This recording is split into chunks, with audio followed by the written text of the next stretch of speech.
চিতল মাছ আমি নুন হলুদ দিয়ে মেখে রেখেছি। পেঁয়াজ আমি ভেজে রাখবো। পেঁয়াজটা আমার লাল করে ভাজা হয়ে গেছে, আমি তুলে নেবো। মাছগুলো ভেজে নিচ্ছি। গোটা গরম মশলা, এলাচ, দারচিনি আর লবঙ্গ, তেজপাতা, সাদা জিরে, কুচানো পেঁয়াজগুলো দিয়ে দিলাম। আদা রসুন বাটা, পেঁয়াজ বাটা, কুচানো টমেটোগুলো দিয়ে দিলাম।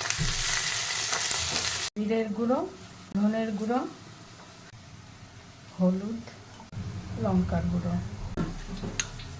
মশলাটা জলে ভিজিয়ে রেখেছিলাম, ওটা কাশ্মীরি লঙ্কার গুঁড়ো দিয়ে দিলাম, একটু কালারটাও ভালো হবে।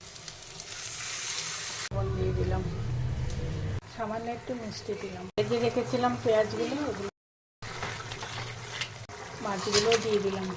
হয়ে গেছে। আমি নামানোর আগে একটু গরম মশলার গুঁড়ো দিলাম।